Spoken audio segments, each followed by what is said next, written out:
Coucou, c'est l'automne, on est en septembre. Bienvenue à l'atelier.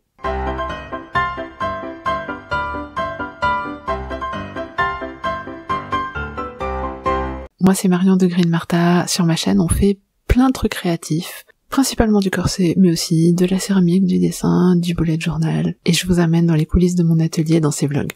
Pour le mois de septembre, j'ai plusieurs projets en tête. J'ai acheté des très jolis torchons chez Ikea, et j'aimerais me faire un corset automnal dedans. Tant qu'à faire, j'aimerais bien avoir une robe qui va avec, mais je crois que la nappe que j'ai achetée n'est pas tout à fait assez grande. Ensuite, je voudrais commencer à faire l'inventaire pour ma vente d'automne. J'ai un certain nombre de choses qui sont déjà prêtes, vous en voyez quelques-unes là. Il y en a d'autres qui sont en cours, ici. Il y aura à la fois des objets witchy pour le côté projet Fair Witch, et il y aura aussi des choses plus classiques, corsetées, du côté de Green Martha. Je veux aussi encore modeler quelques pièces en céramique. Je ne sais pas s'ils seront tous prêts pour la fin du mois d'octobre, parce qu'il y a des choses qui dépendent des aléas du four, et je ne suis pas la seule à utiliser ce four-là. Mais pour ce qui ne sera pas disponible à l'automne, je prévois de faire une autre petite vente. Ce sera soit avant les fêtes, soit après. Si vous voulez être sûr de ne pas louper mes ventes, comme j'ai relativement peu d'articles, je les annonce à chaque fois à l'avance sur ma liste de diffusion. Vous avez le lien pour vous inscrire dans la description. Je ne m'en sers quasiment que pour les ventes et mises à jour, donc je ne vais absolument pas vous inonder de messages. On est un lundi sacrément gris aujourd'hui. Je viens de finir un corset qui doit être le sujet de ma dernière vidéo. Si vous ne l'avez pas encore vue, elle est ici. J'ai passé pas mal de temps à ranger, remettre en ordre mon atelier, et maintenant la lumière a décidé qu'elle prenait la fin de son après-midi. Je pense que je vais aller à la chasse au tissu.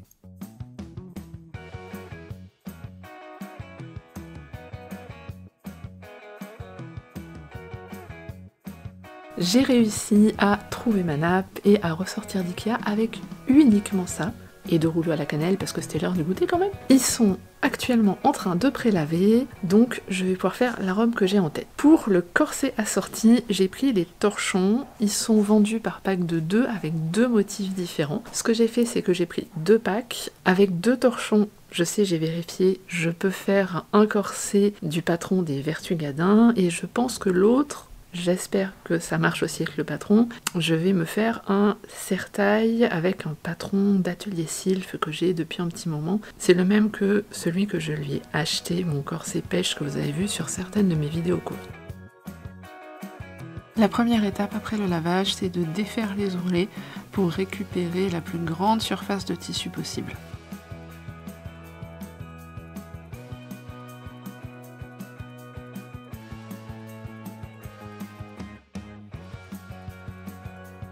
Ceci dit, avant de passer à ça, je me suis rappelé, comme on avait vu dans un vlog précédent, qu'il y avait encore des choses dans ma panière à ouvrage, notamment un corps à baleine. J'ai un corps à baleine marron et bleu que j'aime beaucoup, mais mon corps a changé depuis, donc il ne me va plus aussi bien, il n'est plus aussi confortable. Je m'en étais recoupé un, mais je l'avais coupé avant que mon corps arrive à ses mensurations actuelles. Donc je suis pas tout à fait sûre de à quel point il va m'aller. Il faut que je vérifie ça par rapport au patron de mon corset océan, où celui-là je sais qu'il est bien. Et potentiellement il faut que je rajoute des pièces, sachant que je n'ai plus de ce tissu-là. Sauf si par miracle j'en retrouve. On va commencer par ressortir toutes les pièces, les repasser et voir quelle différence il y a par rapport à un patron dont je sais qu'il est bien adapté à moi. Et pendant ce temps, là, ce qu'il y a dans des sacs plastiques, c'est des tasses et des pièces pour la mise à jour d'automne du projet Fair Witch. Je vais voir si je peux vous en montrer un peu. Hop, ah oui, celle-là est assez... Elle est bien maintenant. Ta-ta-da.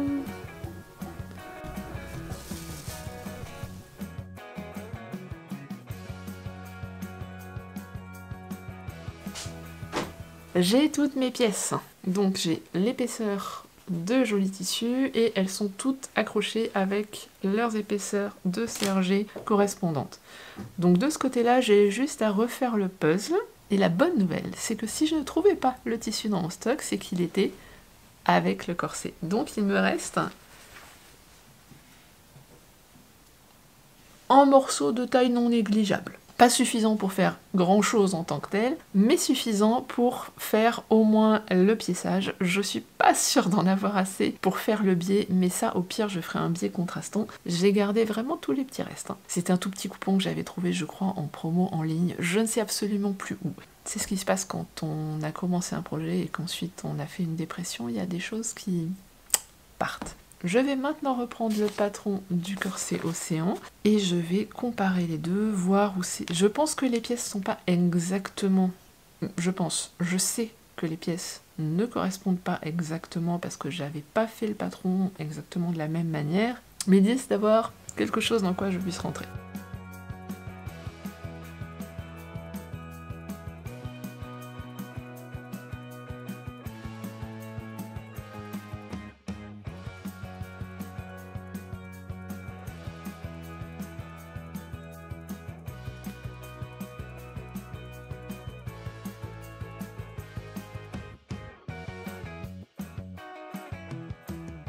Pour vous dire à quel point je me rappelle plus du tout ce que j'ai fait, quand je mesure le truc, en fait, j'ai quelque chose qui est à mon avis trop grand pour le coup. Je pense que je vais faire un premier assemblage avant de faire le baleinage, tout ça, pour voir s'il y a des premières modifications à faire. Je vais faire un bâti rapide et je vais te faire un premier essayage. Mais du coup, ça voudrait dire que j'ai sans doute pas de tissu à rajouter, a priori.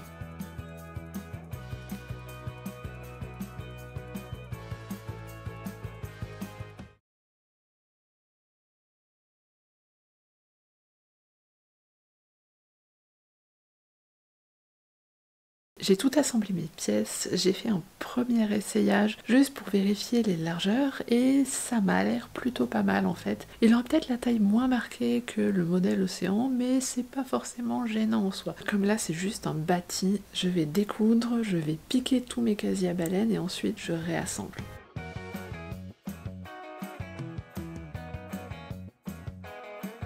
Je vais rester sur quelque chose qui se rapproche des lignes d'un patron 18e. J'ai juste légèrement modifié la ligne d'encolure. Le baleinage suit les lignes classiques. L'idée c'est d'avoir un corps à baleine qui soit entièrement baleiné avec de la baleine synthétique fine, un petit peu plus fine que celle que j'utilise habituellement. Je marque quelques repères à l'intérieur et une fois que j'aurai piqué ces lignes, je préfère travailler de l'extérieur. Ça me permet d'être sûr que le brocart qui est très très fin ne bouge pas, ou pas trop en tout cas. Et bien sûr, il faut travailler en symétrique, donc tracer les repères sur les paires de pièces à l'identique.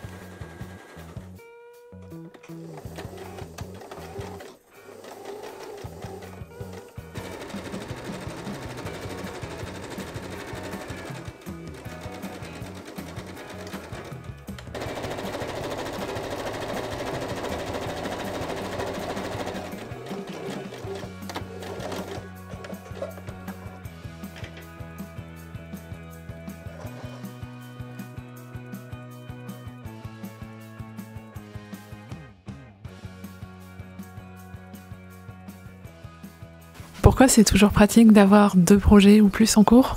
Parce que j'ai plus de fil turquoise et que là je peux pas tout de suite courir en racheter. Pour vous donner comme idée de ce que ça peut manger comme fil, un corps à baleine entièrement baleiné avec des casiers relativement étroits, c'était une bobine neuve. Pour le corset que je veux faire avec les torchons Ikea orange, je vais refaire le modèle des Vertugadin. Il est super simple à faire, il est extrêmement confortable. Et j'ai réussi à caser toutes les pièces dans 2 torchons dans le droit fil. Ce qui n'était pas évident, il y a des endroits où j'ai un petit peu moins de valeur de couture que ce que je souhaiterais, mais c'est seulement dans le tissu mode. J'aurai une bonne largeur de valeur de couture dans le coutil de toute façon. Parce que pour assurer la solidité de la pièce, je fais la base, l'âme du corset dans du coutil.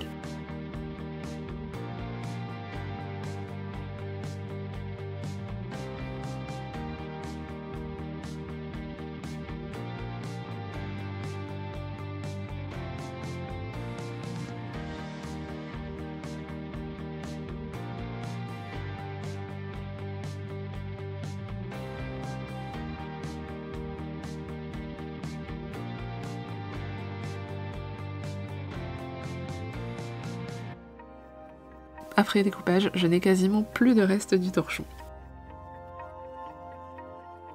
Pour marquer les pièces sur le coutil, je les place côte à côte en faisant attention de laisser entre deux pièces la somme des deux valeurs de couture. Pour positionner les pièces, je marque simplement la somme des valeurs de couture aux endroits les plus larges de la pièce. Comme ça, je peux positionner mes pièces de la façon la plus économe possible sur le coutil avant de les tracer de façon définitive.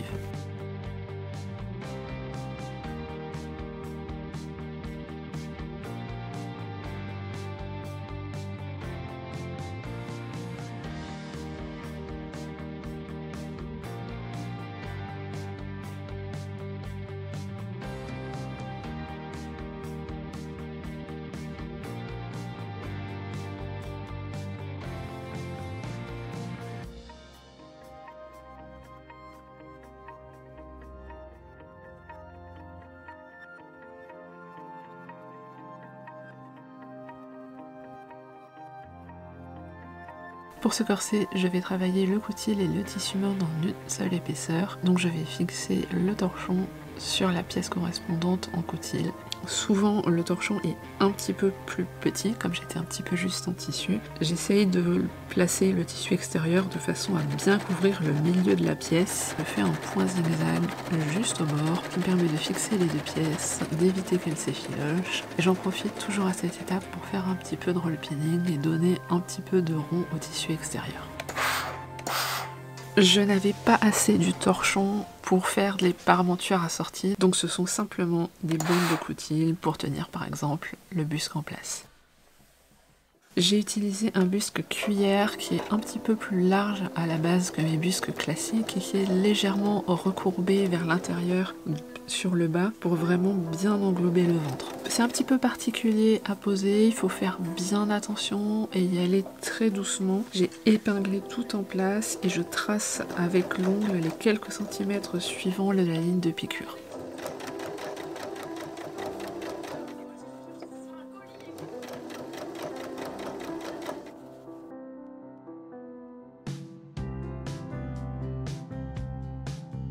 Côté picot, je fais des trous au poinçon pour écarter les fibres et glisser les picots en position sans abîmer le tissu ni couper les fibres. Mes parmentures étaient un petit peu courtes pour recouvrir le busque cuillère.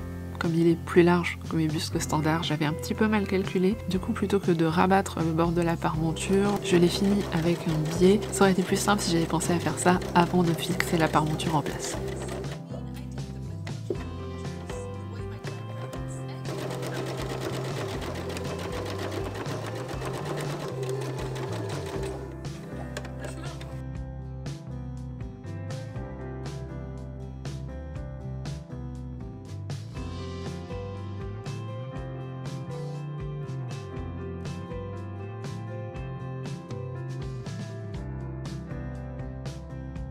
J'ai relativement peu filmé en face caméra cette semaine parce que, comme vous l'entendez, j'ai chopé la rhinopharyngite familiale, donc la voix et la forme sont pas au top. On en était resté à ma panne de fil turquoise. Je suis passée au corset orange, mais je me suis rendu compte que j'étais un petit peu juste en fil sur lui aussi. Et ça ne devait pas être compliqué, aller chercher du fil, le fil que je prends toujours, je prends en général du Gutermann polyester, fil à tout coudre, qui est de bonne qualité, dont je connais les capacités de résistance après de longues années d'utilisation, et en plus j'avais les références, vu que j'avais déjà la couleur qui fonctionnait bien. Eh ben non, en fait, ça a été la galère, parce que Mondial, où je me fournis normalement, était à court de la plupart des couleurs de Gutermann. Ils avaient juste leur fil à eux qui a l'air d'être moins bien et qui est plus cher. Donc je suis allée voir mon autre fournisseur pour du Mettler, qui est un fil que j'aime un petit peu moins, je le trouve un poil trop fin par rapport à ce que je fais. Et puis bah, j'avais pas pile la même couleur du coup, donc je vais devoir essayer de faire un petit peu attention, pas avoir côte à côte deux coutures qui n'auront pas exactement la même couleur.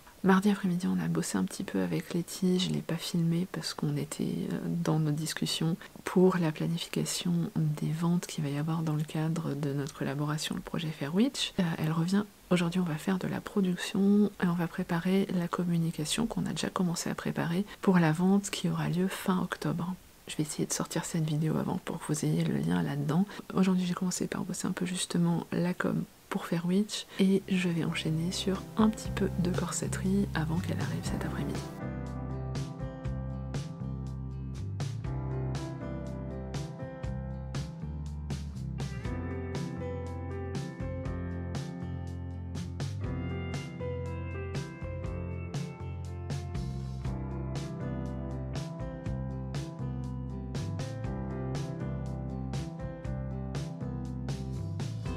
Le kit des Vertugadins ne prévoit pas de ruban de taille dans ce corset. Personnellement, j'aime bien en mettre. Par contre, j'y ai pensé un petit peu tard, donc il commence uniquement à partir de la deuxième pièce.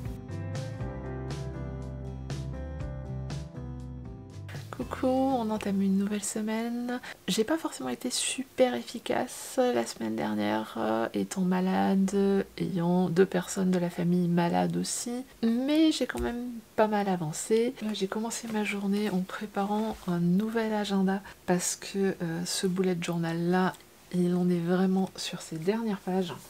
Donc je voulais être sûre que le nouveau soit prêt. J'ai fait rapide et je voulais pas filmer parce que j'ai fait vraiment très simple. Je commence à savoir les rubriques dont j'ai besoin en début de journal. Il y a l'index, quelques pages de notes régulières, genre les expos à aller voir, les livres à regarder, un calendrier pour les prochains mois qu'il faut que je fasse assez long maintenant pour avoir presque un an de visibilité parce qu'il y a des rendez-vous notamment médicaux qui se prennent très à l'avance. Au niveau des carnets, je suis retournée chez Paper Blanks parce qu'ils ont fait des carnets qui sont toujours très jolis à l'extérieur, mais surtout qui sont un peu plus petits que le format que j'avais avant, que je trouvais très grand et très encombrant à trimballer. Sachant que moi, mon boulette, je le trimballe souvent avec moi, notamment dès que j'ai des rendez-vous, c'est là que je vais prendre mes notes. Je suis aussi en ce moment en train de commencer à préparer ce que je vais faire pour Inktober. D'un côté, je voudrais continuer mon oracle des oiseaux que je n'arrive visiblement pas à continuer en dehors de ce cadre-là, et de l'autre, j'ai des envies de faire de la céramique, comme j'avais un petit peu fait l'an dernier, mais j'avais pas fait une liste complète. Cette année, il y a Charlotte des Seven Pots qui a sorti la liste Claytober, et je me suis dit que j'allais essayer de faire une série de tasses, de rester sur le même objet et de juste jouer sur la terre que je choisis, les décorations que je mets et les émaux. Comme je sais que c'est un projet qui est très ambitieux, j'ai choisi de commencer un petit peu à le préparer en septembre. De toute façon, je m'attends pas avec les cuissons à avoir la plupart des pièces qui soient prêtes au mois d'octobre, mais j'aimerais pouvoir vous publier la création de la plupart des pièces au mois d'octobre. Oh, et j'ai eu plusieurs livraisons ce matin de choses intéressantes. Déjà, ces très jolies boucles d'oreilles de Lounine. J'ai reçu du papier pour des linogravures. Je pense pas faire d'impression tout de suite, mais ça va se faire à un moment. Et surtout, j'ai reçu de la terre parce que j'avais presque fini les pains de terre que j'avais à la maison, et il me faut de la matière première, surtout si je veux créer une 30aine de tasses.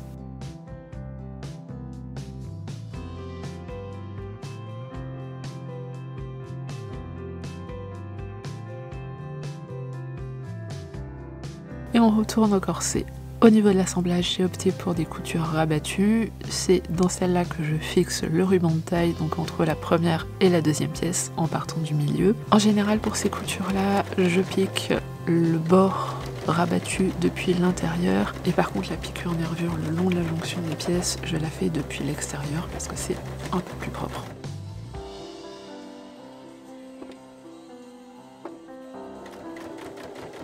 Comme pour le modèle d'origine du patron, j'ai opté pour des casiers à baleine à l'intérieur que je fais en coutil. Récemment, j'ai eu des petits soucis sur la qualité et la solidité de mon serre-jet, donc j'ai préféré revenir à du coutil pour ces casiers à baleine, d'autant plus que je veux utiliser de la baleine métallique pour ce corset.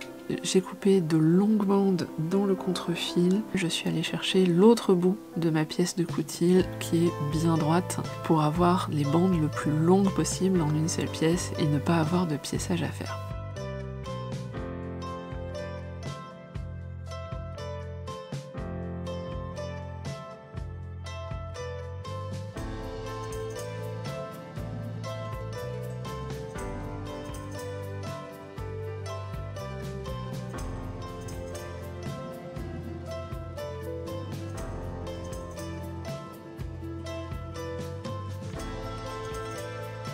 Le long des coutures, je place les casiers de sorte que un des côtés du casier soit pile dans la couture entre deux pièces voisines, ce qui me permet de coudre le casier en place depuis l'extérieur en ayant la piqûre d'un des côtés qui soit complètement invisible. Il y a une deuxième série de baleines qui, elle, est au milieu de chaque pièce, et celle-là, par contre, je la fixe depuis l'intérieur du corset.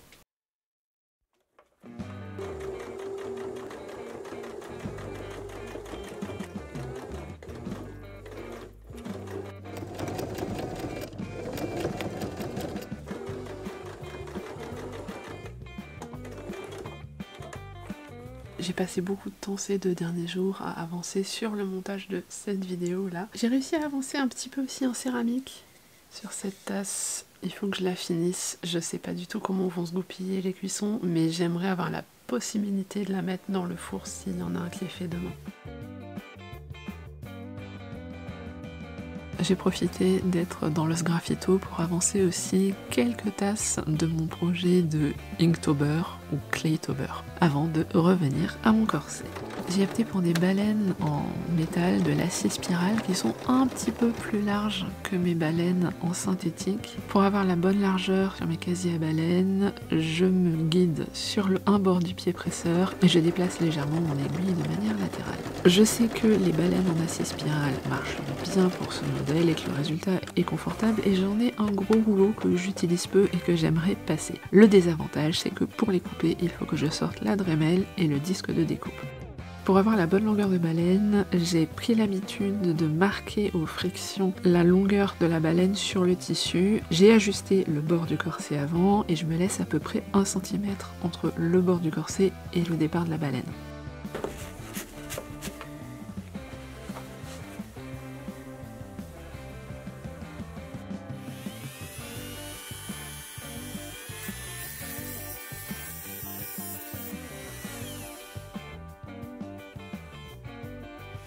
Je coupe séparément chacun des 2 fils du ressort de ma baleine spirale, puis avec une autre tête de Dremel, je ponce les petites pointes de métal qui restent. L'idée, c'est d'obtenir un bout de baleine bien arrondi, sans rien qui accroche et qui risque d'abîmer le tissu.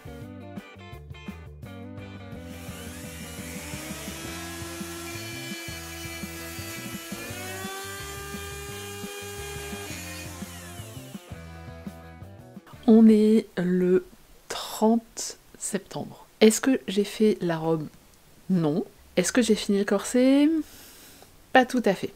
J'ai une moitié qui est balénée, l'autre moitié est presque balénée, donc techniquement, il me reste à finir de... Trop de choses dans les mains. Donc techniquement, il me reste à finir de mettre les baleines. C'est 5 minutes, ça vraiment, j'ai bien avancé ce week-end hors caméra. Poser les œillets, poser la dentelle et poser le biais. J'avance autant que je peux, je vous refais un point et j'essaye de terminer ce corset avant la fin du vlog.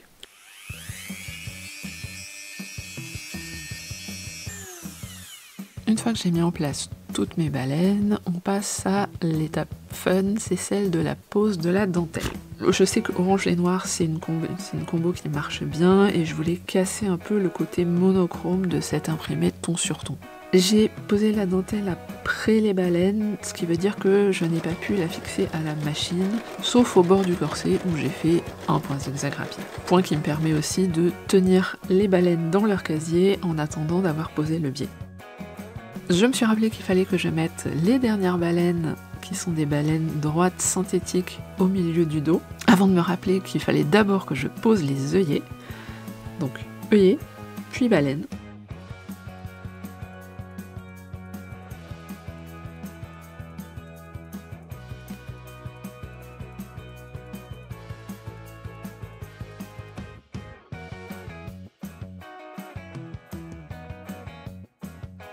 Pour le biais qui borde le corset, il me restait juste des petites chutes que j'ai dû assembler entre elles pour obtenir une pièce assez grande pour pouvoir border tout le corset.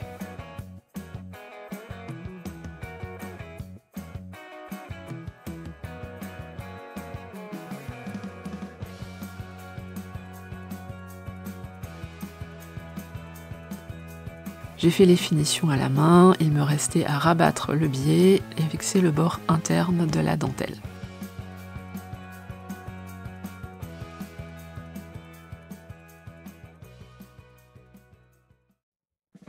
Et voilà le résultat, un nouveau corset d'automne, un peu citrouille, sorcière, Halloween, que j'aime beaucoup, qui est très confortable et qui a été, somme toute, vraiment facile à faire. Encore une fois, je recommande ce patron qui est très simple et donne un résultat vraiment très joli.